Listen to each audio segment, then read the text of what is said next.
صلى عليك الله يا عدناني يا مصطفى يا صافوة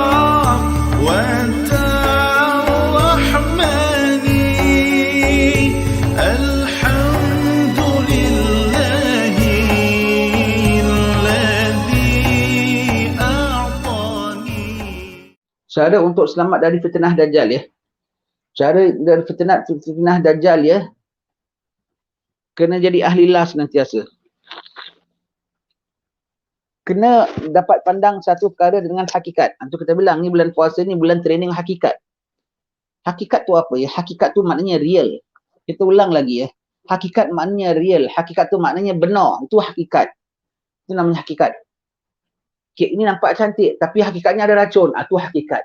Real. Sebetulnya ada racun. Rumah ni nampak lawa tapi sebetulnya rumah rampasan. Itu hakikat. Dia rumah kat, kalau itu haram saya tak nak masuk pun. Kalau rumah gini rumah curi, rumah rampas umpamanya, itu hakikat. Itu namanya hakikat ya. Hakikat tu real. Lawan hakikat ialah palsu, tidak betul. Itu lawan hakikat, tidak palsu. Jadi dalam bulan puasa kita ni Allah Ta'ala nak menjadikan kita dapat faham hakikat.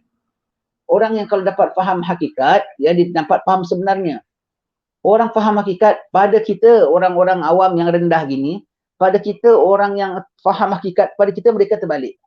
Sebetulnya mereka yang real, kita yang terbalik. Yang real tu apa? Itulah orang faham hakikat. Kalau sakit, suka. Alhamdulillah aku sakit, Alhamdulillah dah 14 hari sakit, syukur, Alhamdulillah.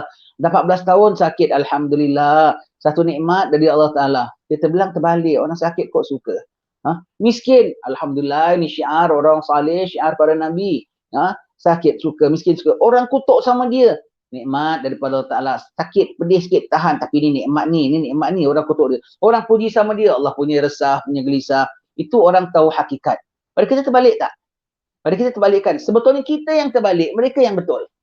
Mereka yang betul lah. Suka harta, itu tak betul. Tak suka harta itu yang betul. Tak suka sakit, itu tak betul. Suka sakit itu yang betul. Allah. Jadi dalam bulan Ramadan, Allah Ta'ala sekarang kita sudah 11 bulan kita terbalik.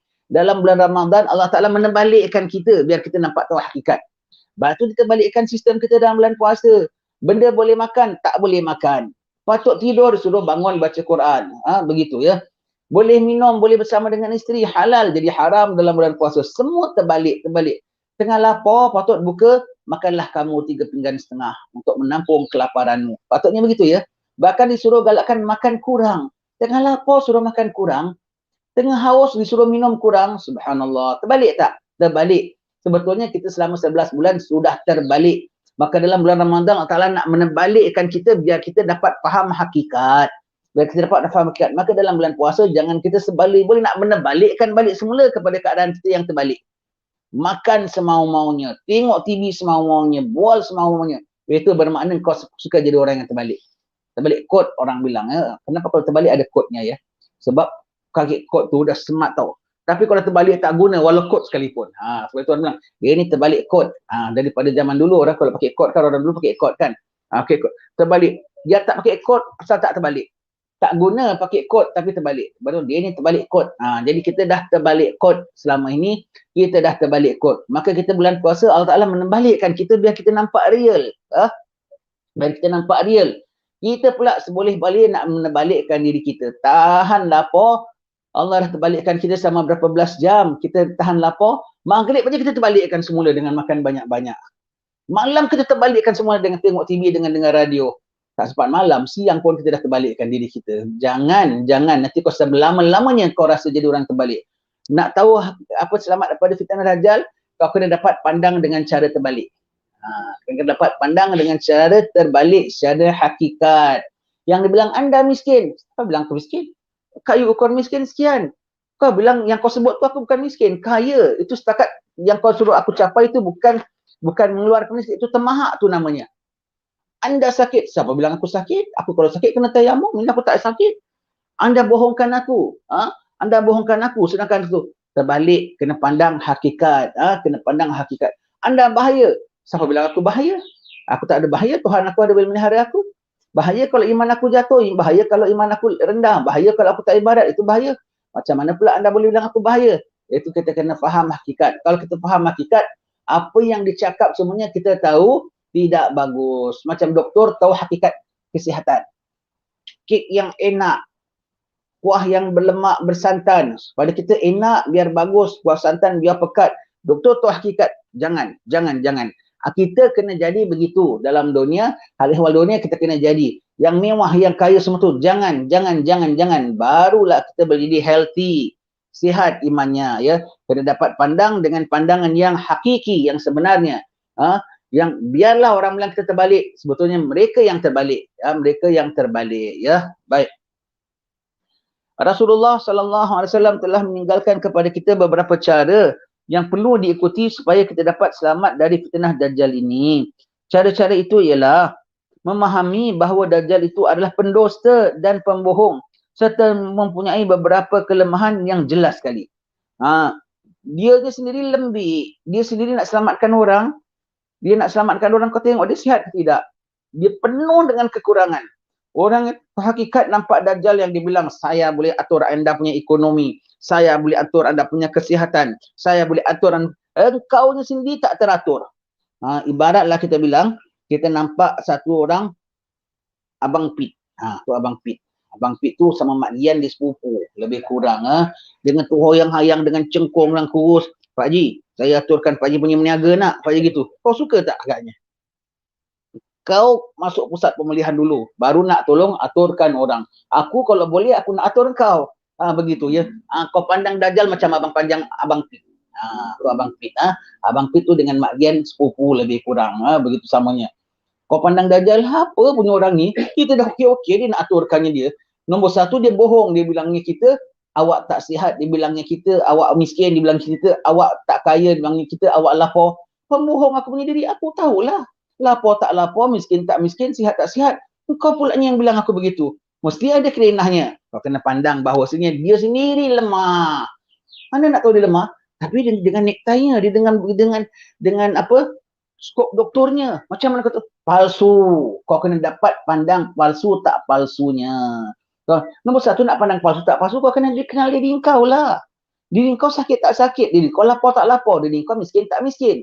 Kalau kau diri kau dah okey semua, orang cakap kau tahu ini mesti palsu bohong.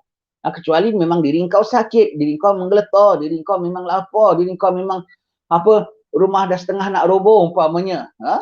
Kau kena pakai kayu ukur Islam. Kau tahu yang dia ni nombor satu, kau kena tengok diri kau okey tak okey. Kemudian kau tengok dia yang juru nasihatmu itu. Okey ke tak okey? Okey tak? Dia tak okey. Tak okey. Dia tak okey. Dia tak okey. Kemudian benda yang disyorkan bagi kau, okey tak? Mungkin pertama kali kita tertipu. Ya tak, ya. Dia aturkan ekonomi kita. Nampaknya macam bagus ya. Sekali makin aku ikut engkau, aku makin ranap. Makin tak bagus. Makin jadi miskin. Makin bawa ke depan perdana. Terus tarik handbrake, U-turn. Jangan ikut dia. Jangan jadi bodoh. Dia kasih cadang satu, kau ikut. Cadang 2 ikut. Cadang 3 ikut. Cadang 15 ikut. Cadang sampai 20 kau ikut. Kau kena kenal diri kau okey tak okey. Kayu ukur Tuhanmu. Kemudian kau tengok yang datang kepada kau tu okey ke tak okey. Kayu ukur Tuhanmu. Kau nampak dirimu masih jauh okey. Dan kau nampak cadang yang diberi itu semuanya tidak okey, datang pada orang tak okey. Reject, terus reject. Reject. Habis semua orang ikut, duli. Habis kalau tak ikut payah, siapa boleh kita payah? Dunia memang tempat payah. Kalau payah pun dunia memang tempat payah. Dunia memang tempat payah. Begitu ya. Kena faham bahawasanya dia tu adalah lemah ya, dan dia pembohong. Dia pembohong. Jahat tau. Orang sihat-sihat, dia bilang sakit, makan ubat dia makin jadi lumpuh. Contohlah ya. Orang okey, dia bilang kau lapar. Makin ikut cara pemakanan dia, makin kau kebuluh. Allah. Orang ekonomi bagus, ikut cadangan dia, makin jadi papa kedana sana sini semuanya tu ya. Kelemahan dan jelas sekali di antaranya ialah buta mata sebelah kanan. Seandainya dia sebagai Tuhan, sudah tentu dia dapat menghindarkan cacat yang jelas terdapat di mukanya itu. Dajjal takut kalau ada orang yang sempat memerhatikan kekurangannya ini. Oleh kerana itu, apabila selesai memfitnah orang di satu tempat, dia akan segera lari dari tempat situ. Dia takut kalau ada orang yang meneliti keaibannya. Dia tahu. Dia tahu dia kelemahan. Dia tahu dia bikin itu. Sebab itu dia tukar. Salah satu sistem dia punya cara ialah tak kekal. Dia suka tukar. Nanti orang dapat pesan, tuan, awak punya cara gini membuat kita susah begitu begini. Saya ada cara lain. Sekejap tukar lain. Fasa 1, fasa 2, fasa 7, fasa 18, fasa apa. Tukar. Orang belum dapat detect. Nanti orang dah rasa, ikut yang ini punya nasihat dia, makin teruk lah, makin begitulah. Bukan. Kita ada fasa lain. Ini dah berpindah fasa ini. Pindah. Sebab dia tu orang dapat kesan dia. Nanti orang nak tak ikut macam mana, balik back to square one. Macam mana kau kena tipu pada fasa pertama, kau kena tipu fasa kedua, kena tipu fasa ketiga. Dia tukar. Orang-orang salih tukar keadaan, takut kena terkam dengan riak, takut kena terkam dengan ujub. Tukar. Every time sebagai baru. Mereka pun pakai taktik tu. Dia tukar. Takut orang kesan. Orang dapat detect dia punya salah, sebab tu dia tukar. Takut orang dapat cam muka dia. Takut orang dapat tahu tipu daya dia. Begitu ya, ditukar. Sama dengan cerita yang kita tengok. Mari kita lihat siapa yang kena. Nombor dua siapa punya? Boleh buka berapa kali? 3 kali. Lebih daripada 3 kali, guru saya tak kasih. Itulah contohnya begitu ya. Menipu orang, sekejap dia tukar pasal sana, tukar sini. Tukar. Sistemnya tak ada tetap. Tapi semua dalam satu rangkaian tipu namanya, palsu namanya. Tukar, sistemnya tak ada tetap. Sekejap kok tukar. Dia tahu, takut orang dapat detect. Orang perasan aja, kita boleh tukar. Kita tukar. Begitu. Kau tengok dia kasih satu cara, orang kok makin lapar. Dia tahan dia tukar, kasih makan, kan kenyangkan, padahal dia bohong palsu. Dia tukar cara lain, kau lebih lapar daripada dulu lagi nanti. Cuma begitu ya. Tukar sistemnya, dia tukar. Dia orang tak boleh detect. Kau dari awal kau detect dia. Dia tukar macam mana, dia pindah keadaan apa sekalipun, kau tahu ini penipu juga. Penipu juga. Dia tukar macam-macam cara. Taktiknya berpindah-pindah. Pindah bukan hanya dianya pindah physically. Sekejap Parit Raja, sekejap pergi ke Muar, sekejap pergi ke Melaka, sekejap pergi ke Pahang, sekejap pergi ke sana, sekejap ke sini. Bukan itu saja. Yang diterapkannya pun berfasa-fasa. Tahap 1, tahap 2, tahap 3, tahap 4, tahap itu. Orang tengok macam mempesona. Tahap 1 orang mula rasa, loh kok sempit, loh kok lapar, loh kok susah, loh kok sakit. Kita ada tahap kedua. Orang pun suka nak ikut. Makin teruk. Satu pun kau jangan pegang. Dia bertukar. Macam mana orang boleh tahu ya? Allah beri ilham kepada umat ini, tak boleh dibohong. Selagi masa ada orang salih belaka, orang salih ni boleh detect segala kesalahan dalam diri dia pun dia boleh detect ini pula daripada yang datang daripada luar. Allah rahmati orang salih, walaupun dia tak tahu plan mereka, walaupun tak pernah faham pun, dia tahu ini bohong palsu. Pasal apa? Ada pegangan. Pegangannya iman, pegangannya sunnah Rasulullah, pegangannya kekayaan tu macam mana, pegangannya tu kesihatan tu macam mana, pegangannya tu makanan macam mana, pegangannya tu keperluan tu macam mana. Yang kau bawa semua jauh daripada keperluan. Semuanya begitu ya. Ada pegangan. Yang tak ada pegangan pada Rasulullah. Pegangannya hanya dunia, kaya dunia, harta dunia, kenyang dunia, mewah dunia. Maka sangat-sangat rasa tergugat apabila dia bilang anda punya dunia terganggu. Kalau orang tak ada dunia, memang tidak heran sama-sama dia sekali. Ya. Baik. Kedua, ada tertulis di dahinya perkataan kafara, kafir. Yang berarti dia adalah seorang yang kafir. Tulisan ini akan dapat dibaca oleh setiap Muslim. Baik yang boleh membaca atau tidak. Jadi orang Islam tidak perlu terpedaya dengan godaannya. Apakah lagi hendak mengatakan dia sebagai Tuhan. Dia ada brand lah. Brand. Sebab itu dari sekarang kena faham tengok brand tuan-tuan ya. Kena faham tengok logo ya. Kan selalu kita bilang, kalau kau nak pergi kedai, sebagai orang Islam, kau kena cik barang yang ada cap halal. Betul tak? Kau kena ada tengok barang yang ada cap halal. Dan nama orang mukmin tidak mesti kena cari benda yang ada cap halal sebagai cap. asal tak ada cap haram kau boleh makan. Adalah tertera di situ cap halal dengan besar dan jelas. Walaupun tidak ada mana-mana cap. Asalkan tidak ada cap haram. Ini contoh ya. Ada tak benda yang tak payah cap halal, kau beli kedai Cina, tak payah cap halal. Kau makan sepuas-puasnya. Saya kadang-kadang saya pergi masuk kedai Cina, saya beli makanan. Walau tak ada cap halal. Saya beli makanan, balik terus saya makan. Tanpa ragu. Bismillah lagi. Allahumma barik lana fima razaqtana lagi. Kedai Cina tak ada cap halal saya makan makanan. Buah mangga. Buah mangga. Tu kan kena beli kedai Cina. Kan makanan. Ada cap halal tak?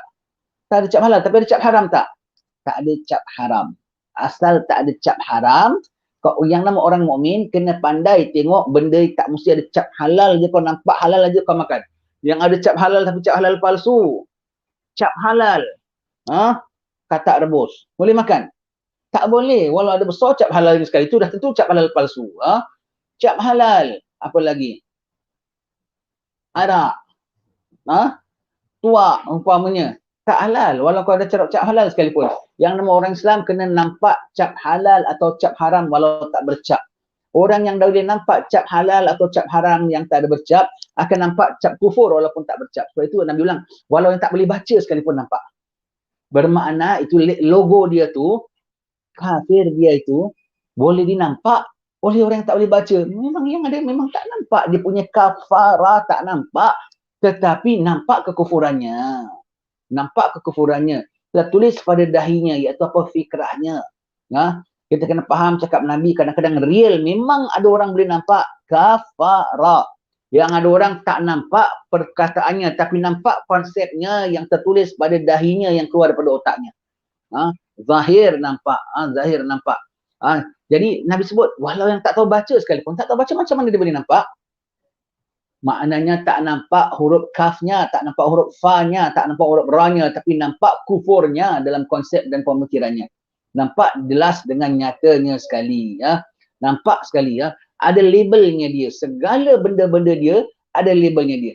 Bagaimana kita orang Islam, segala benda yang kita makan, semua dalam rumah kita, semua rumah kita. Dari lampu sampai ke kipas, sampai ke makanan, sampai ke tamar, semua ada cap halal tak? Semua ada cap halal walaupun tak ada bercap halal. Ini kursi ada cap halal. Kerana aku tidak beli daripada duit haram. Aku tidak rompak daripada orang. Walaupun tak ada tulis, aku nampak, aku tahu ini halal. Semuanya begitu. Orang punya, kalau aku ambil, ada cap halal tak? Tak ada cap halal, bahkan cap haram. Ada tulis tak? Tak ada tulis. Orang betul huruf tahu tak sekali? Orang yang tak tahu baca kaf itu apa, fa apa, ha tu apa, ra tu apa, mim tu apa. Tapi kalau bilang, ni benda saya curi tahu daripada jiran sebelah. Orang yang tak tahu baca pun akan bilang, kita tanya sama dia, halal ke haram? Dia akan bilang apa? Haram. Mana boleh awak curi daripada orang sebelah? Awak tahu baca saya tak tahu baca. Mana awak tahu ni haram? Kalau dah curi tu namanya haram. Begitulah. Dia tak tahu baca, dia memang tak tahu baca. Tapi kita bilang dia, mana boleh curi? Kenapa? Halal ke haram? Haram lah. Kita tahu dia tak tahu baca punya orang. Macam mana dia tahu haram? Tahu, dia tahu itu haram. Yang nama orang mukmin, walaupun dia tak tahu baca perkara kufur, tapi dia tahu. Sebab itu nanti tipu daya dia banyak yang sedar. Apabila kita sebut dajjal ya, kena faham ya tuan-tuan ya. Bukan hanya yang dia dah keluar dengan mata dia mendelik mata sebelah tu, apa terpelohong begitu, yang sebelah terpelet begitu. Bukan begitu saja ya. Ketika itu dah too late dah. Ketika itu dah too late kalau kau bilang baru aku nak percaya, aku tak percaya. Dia punya konsep dia daripada zaman Nabi Adam sudah ingatkan umatnya tentang fitnah dajjal. Maka apabila makin zaman makin akhir makin banyak. Apabila dia makin muncul, hampir nak muncul, makin semua sistemnya, penerapan dia semua sudah ada. Dia keluar hanya, kau tengok, dia keluar hanya 40 hari dan dia pergi tempat sekejap. Tapi boleh pengaruh macam mana tu? Pasal dia punya konsep dia tu dah menyeluruh. Sebelum dia keluar. Jadi apabila kita sebut dajjal ni, jangan kau sangka pada ketika tu saja. Kau nak tengok dahi dia ada cap kafarah, baru kau nak bilang, kufur. Too late. Baru kau nak makan kuih, kau bilang, haram rupanya. Kau dah telan 3 suku, tinggal suku saja dah dalam mulut kau saja. Begitu ya. Baru kau nak nampak, baru mana nampak label haram dia. Kau kena pandang label dari sebelum kau sentuh dia sekalipun. Sebelum dajjal keluar sekalipun, kau kena tahu konsep dia. Yang halal, yang haram, yang betul, yang kufur, yang tak kufur. Kau kena tengok ini cap, ini kufur punya bawa. Kenapa? Dari kufur membawa kepada kufur. Dari kufar membawa kepada kufur, daripada orang kufar yang nak membawa anda kepada kekufuran. Anda kena tahu itu, anda boleh kena boleh cium, anda kena boleh detect itu dari sekarang. Kalau anda tidak boleh detect dan tak boleh tahu, susah anda, ya. Anda boleh tahu ini daripada kufar membawa kepada kekufuran, tidak? Yes, yes. Abstain, jauh. Tapi macam mana? Dunia ni jangan bimbang, dunia ni Allah punya lah. Dunia Allah punya. Yang mengatakan mukmin dan halal jauh lebih banyak daripada yang kufar membawa kepada kufur. Jauh lebih banyak. Pasal kau perakus, yang dikasih entah apa-apa pun kau berebutkan sangat. Entah apa-apa nipukan kau pun kau rasa itu yang penting sangat. Kau temahak dan kau perakus. Baik itu kau rasa yang dibawa tu sangat-sangat berharga pada dirimu. Walhal semua tu tak berguna belaka. Begitu. Dari sekarang dah boleh baca. Nabi dah bilang kau ada labelnya dan boleh baca oleh orang yang walau tak pandai baca sekalipun. Tak pandai baca sekalipun. Kalau tak pandai baca sekalipun bermaknanya huruf tu tak ada. Kalau boleh bagi orang yang tak pandai baca, ada beza tak dia nampak dengan kafarah dengan dia tak nampak? Kan tak ada beza. Kan? Maka apabila benda tu tak ada beza, yang boleh baca dan tak boleh baca, bermakna benda tu ada tertulis ataupun tak ada tertulis. Kalau dia kufur, kau boleh baca, kau akan boleh faham. Kau akan boleh baca, kau akan ada boleh faham. Kau nampak ini daripada sistem kufar membawa kepada kufur. Sorry, I don't want to follow. Sorry, elak. Kau selamat. Ujungnya neraka tu. Ujungnya su'ul khatimah tu. Ujungnya dibawa iblis tau. Na'udzubillah, ya. Jangan kau ingat, tak apalah ni dunia. Asal yang bawa daripada mereka, itu namanya tipu. Dia takkan bilang bawa salib. Dia akan tak ada bilang makan babi. Itu namanya tipu. Kalau gitu dah nyata-nyata tak ada siapa nak ikut. Dah nyata-nyata dia tak ada siapa nak ikut. Itu namanya tipu. Yang dibawa nampaknya masjid. Yang dibawa nampaknya sajadah. Yang dibawa nampaknya orang alim. Tanpa kena tahu itu namanya tipu. Ya. Allah akan beri orang-orang soleh dapat kesan. Maka jangan kau tidak dapat kesan. Jangan tunggu pada hari tu baru kau nak baca pada dahi dia. Kalau dah pada hari tu orang yang tak boleh baca pun boleh baca. Dari sekarang pun orang yang belum ada tulisan pun dah boleh baca. Dah boleh baca bahawasanya adalah sistem kedajjalan daripada zaman dahulu, ya. Yang dulu. Paling takut oleh Rasulullah sebelum Dajjal ialah apa? Lebih takut pada Dajjal ulama su'. Itu paling takut. Membawa orang keluar daripada agama Allah Ta'ala. Ulama yang tak jujur, barang yang dijauhkan Allah Ta'ala. Janganlah kita dapat ulama yang sedemikian bimbing kita pada jalan yang salah. Berlindung, apatah lagi jauhkanlah ya Allah, janganlah kita jadi kuncu-kuncu daripada ulama su' ataupun kita sendiri bertekar menjadi ulama su'. Sebab nak jadi ulama su' senang, tak payah ilmu, ya, dah boleh jadi ulama su'. Kalau untuk ya Allah jadikan aku alim besar, tu payah sikit, boleh minta juga. Tapi untuk ya Allah jangan jadikan aku ulama su', itu kena minta. Sebab nak jadi ulama su' senang, tak payah ilmu pun boleh jadi ulama su', ya. Jadi dia punya cap kufur tu, ya, kafir tu, orang boleh baca walaupun yang tak pandai baca. Bagi orang tak pandai baca tak ada beza sama ada tulisan ke tak ada tulisan. Kok dia boleh baca. Ya, kok dia boleh baca. Bermakna ada tulisan tak ada tulisan pun orang boleh baca. Bagaimana orang buta huruf tak buta huruf pun boleh baca, begitulah orang buta mata ataupun tak buta mata akan boleh dapat tahu, ya. Asalkan kau tak buta mata hati, kau akan dapat tahu bahawasanya ini adalah daripada ayah orang-orang Dajjal dan kuncu-kuncunya, ya. Sekali lagi kami sebut, jangan tunggu pada hari itu baru kau nak tengok ada cap kufur tak, ya. Tengok dahi dia macam tak ada aja. Kalau dari sekarang kau dah tak nampak link lihat, pada hari itu lagi kau lagi terhijab. Sekarang ni masih terselah nyata tau. Kufur tak kufurnya kau masih nampak nyata. Iman kau masih ada. Kalau ketika inilah kau dah tak dapat lihat kufur tak kufurnya, pada hari tu lagi kau tak dapat lihat. Kau kena boleh mampu melihat daripada sekarang. Daripada sekarang kau dapat lihat. Kau kena lihat begitu, ya. Baik. Yang nama orang Islam, contohnya kalau pergi pasar raya, kena dapat melihat benda yang ada cap halal ataupun ada cap haram, walaupun tak ada cap. Kebanyakan benda tak ada cap haram. Tapi kau tahu dia haram. Betul tak? Seolah-olah macam ada cap haram. Dajjal begitulah. Walaupun kau tak nampak kufurnya, cap kufurnya. Tapi kau nampak. Bukan seolah-olah. Kerana memang ada cap kufurnya. Kau kena faham. Kau akan dapat tengok begitu ya.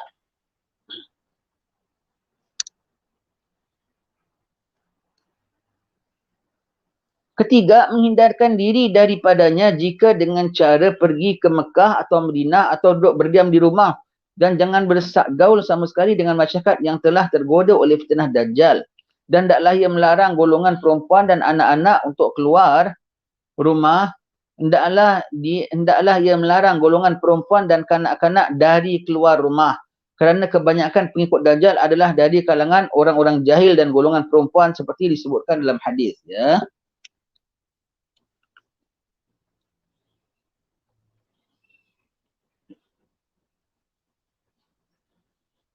Baik. Kita baca dahulu. Cara pergi ke Mekah, Madinah, betul boleh selamatkah? Not really. Memang Mekah, Madinah dia tak boleh masuk. Tetapi orang Mekah, Madinah akan keluar dapatkan dia berbondong-bondong. Itu bahayanya. Lepas sekarang setengah orang Mekah bukan main bangga. Wahabi kayak gitu pun bangga. Ngada-ngada. Alah, korang jangan yoyo lah. Ke negeri kami confirm Dajjal tak boleh masuk. Betul, negeri kamu Dajjal tak boleh masuk. Tetapi kamunya Dajjal boleh masuk. Dari sekarang dalam hatimu Dajjal dah masuk. Maka pada ketika hari itu nanti, orang Dajjal tak boleh masuk Mekah Madinah. Tapi orang-orang Mekah Madinah akan keluar dapatkan Dajjal. Wahai Mr. Dajjal, help us, help us. Ini ada satu ni, Pak Agak mana ni, dia sudah kontrol semua kita. Kita tak boleh pula nak larang dia dengan compang campingnya, dengan singkitnya, dengan kain pelikat dia. Kita tak boleh terhalang pula dengan dia.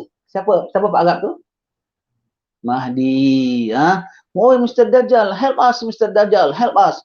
Keluar berbondong-bondong. Aku rasa kau yang patut takbir Mekah Madinah lah. We leave Mekah Madinah to you. Oh, never mind. Come, we plan outside first before we come in. Padahal memang dia tak boleh masuk. Berbondong-bondong. Kau tak sedar. Kenapa kalau dia betul-betul, kenapa dia tak masuk?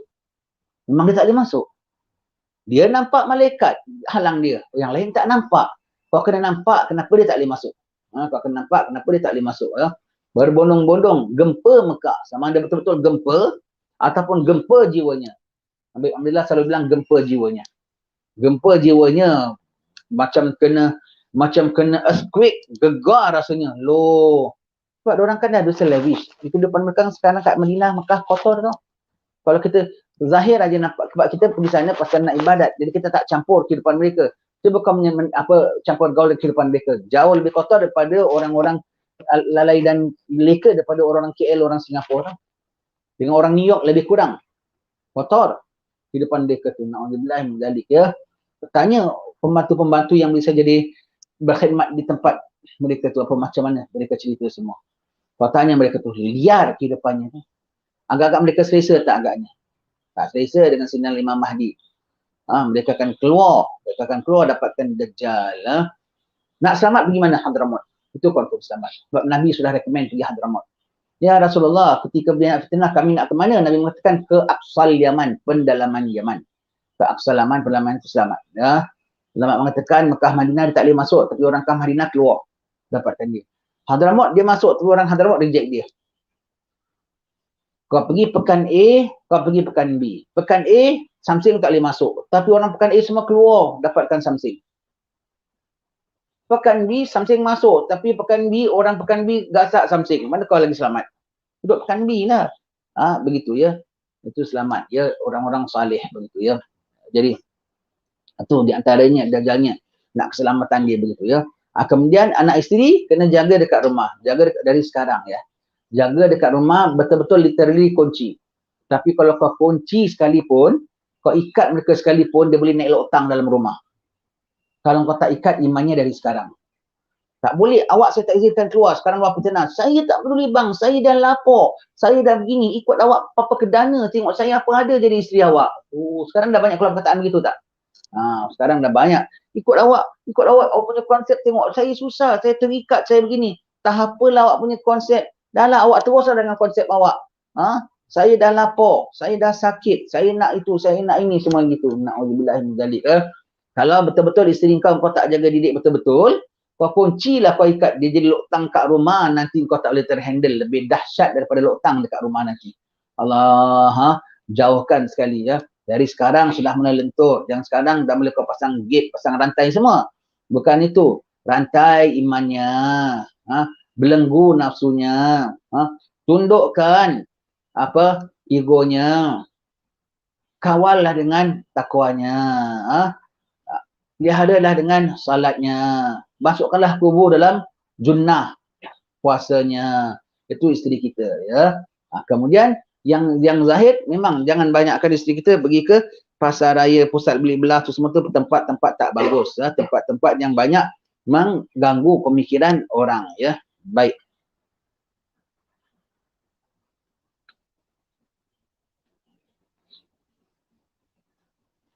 Jadi maksud jangan keluar rumah tu bukan hanya jangan keluar physically ya.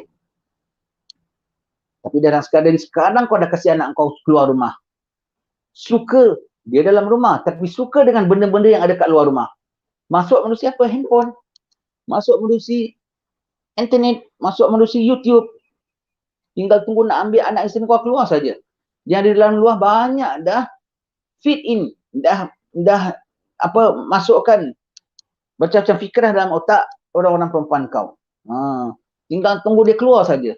Ketika itu baru kau nak lock everything, dia berpencak dalam rumah sekali. Kesurupan dalam rumah. Baik. Bagaimana sabda Nabi sallallahu alaihi wasallam, wa inna aksara ma yattabi'uhul a'rabu wan nisa hatta inna rajula yurawidu ummahu wa bintahu wa ukhtahu wa ammatahu wa yusikuhunna ribatan makhafatan ay yakhrujna ilaih.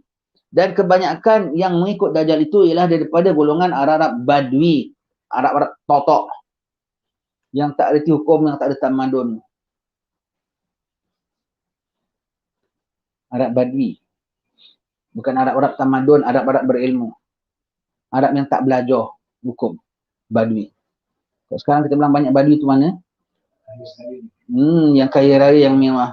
Tanda Badui sekarang yang ada bikin bangunan tinggi-tinggi yang kaya raya. Sebab satu masa dulu mereka semua orang yang beleging, tak pakai baju dan ngodok. Ngodok tu apa? Kaki ayam. Sekarang jadi kaya raya. Itu Badui. Itu Badui. Nak tengok Badui yang sekarang kau jangan ingat yang compang-camping, yang pakai baju bulu, yang pegang tombak begitu macam orang asli. Mereka dah bertukar kulit menjadi orang yang kaya raya sekarang. Bikin bangunan tinggi-tinggi. Semuanya begitu. Yang tak Badui yang tak ada bangunan tinggi-tinggi. Hadramut, negeri Yaman, negeri Urdun, sebahagian daripada Mesir, semua tu tak Badui. Itu tak Badui, ya. Yang Badui tu yang kau tengoklah yang selain tu, Arab Badui. Kalau Arab Badui, tu penghulunya, termasuklah Jawi Badui, sama juga. Termasuklah Jawi Badui, ya. Dan golongan perempuan sehingga seorang lelaki membujuk ibunya, anaknya, saudara ibunya dan yang perempuan, ia terpaksa mengikat mereka dengan tali supaya mereka jangan keluar menemui Dajjal. Sampai kena bilang jangan mak, jangan kak, jangan. Kau ni semacam lah pikiran kau ni, kau lah begini, semua tu Allah. Semua tu kena pujuk, kena rayu. Makin kan nak keluar ikut Dajjal, ya. Jadi berdiam diri dalam rumah dan tidak bergaul dengan orang yang telah terpengaruh dengan pikiran Dajjal merupakan salah satu daripada jalan yang selamat. Stay home. Itu betul selamat. Stay home. Jaga diri kita sendiri, ya. Itu adalah terlebih selamat lagi, ya. Dan tidak usah difikirkan dari mana mendapatkan makanan dan minuman kerana telah disebutkan sebelum ini bahawa tasbih dan takbir di kala itu berfungsi sebagai makanan dan minuman bagi orang-orang yang beriman. Dari sekarang, ya. Dari sekarang jangankan kita nakkan makan tu dah kena banyak tasbih tu, ingat Allah, membesarkan Allah, mensucikan Allah. Allah Maha Suci untuk disekutukan. Allah Ta'ala Maha Suci untuk nak diderhakai. Allah Maha Suci daripada untuk aku tak percaya, tak yakin dengan kemampuan Allah berikan aku makan dan minum. Kalau selagi masih kamu hidup, adalah rezekimu. Kau jangan bimbang. Mereka sekat macam mana kepada Orang golongan mukmin sekalipun, Allah yang beri makan kepada golongan mukmin. Mereka halang macam mana sekalipun, Allah yang beri makan, ada makanannya. Makanannya apa? Kadang lebih daripada mewah. Makannya apa? Walaupun tak mewah. Tapi tetap ada makanan, tetap ada makanannya. Ya. Keempat, membaca ya 10 ayat yang pertama atau 10 ayat yang terakhir surah Al-Kahfi seperti yang disebutkan dalam hadis ya. Baik, kita nak tengok. Dan kita baca tafsirnya ya. Betul. 10 ayat pertama, 10 ayat terakhir ya. 10 ayat terakhir itu daripada alladzina kanat a'yunuhum fi ghita'in an dzikri wa kanu la yastati'una sam'a. Jangan ambil daripada ayat yang 100. Kau ambil daripada ayat yang 100, memang ayat Quran, memang baca ayat Quran. Tapi untuk elak pada fitnah Dajjal ambil daripada ayat 101. Kalau ikut segi makna, ambil daripada ayat yang ke-100. Apa ayat yang ke-100?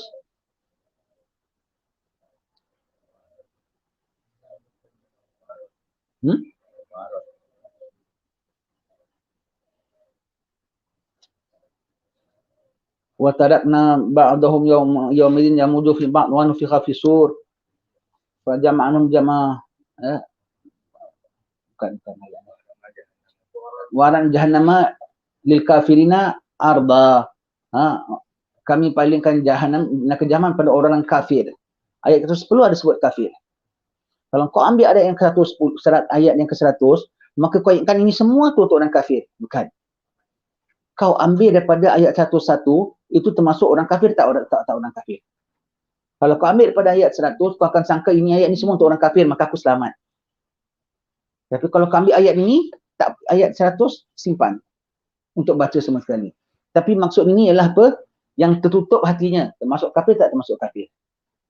Termasuk kafir tak termasuk kafir. Kalau kau ambil daripada ayat 100 saja, kau sangka ayat ini semua untuk orang kafir, bukan untuk engkau. Tapi kalau kau ambil daripada 101, kau tahu ini termasuk untuk engkau. Dan takut-takut kalau kau jadi kafir betul. Begitu ya. Kesan mafhumnya, kalau ambil 101 dengan ambil daripada 100, jauh bezanya. Jauh bezanya. Maka ikut apa yang disyadang oleh Nabi. Ini maknanya kalau ikut allazina, ialah kita kena ambil daripada makna yang sebelumnya. Betul. Kalau ikut dalam makna Al-Quran. Tapi dalam pengamalannya, ikut apa yang diajar oleh Nabi. Kesannya lebih, efeknya lebih kuat memelihara dari kalau kau ambil 101 daripada kau ambil 100. Kalau kau pada ambil ayat 100, ada sebut tentang orang kafir. Jadi kau rasa ayat itu adalah untuk orang kafir. Ayat ini semua untuk orang kafir, bukan untuk engkau. Tapi kalau kau terus ambil ayat 101, kau akan sangat-sangat waspada. Sebab fungsinya ini ialah untuk apa? Fadilatnya memelihara daripada fitnah Dajjal. InsyaAllah yang berikut ini akan kita sambung baca pada pertemuan yang akan datang, yang keempat ya. Baca surah ayat 10 Kahfi, kemudian baca doa ya, baca doa.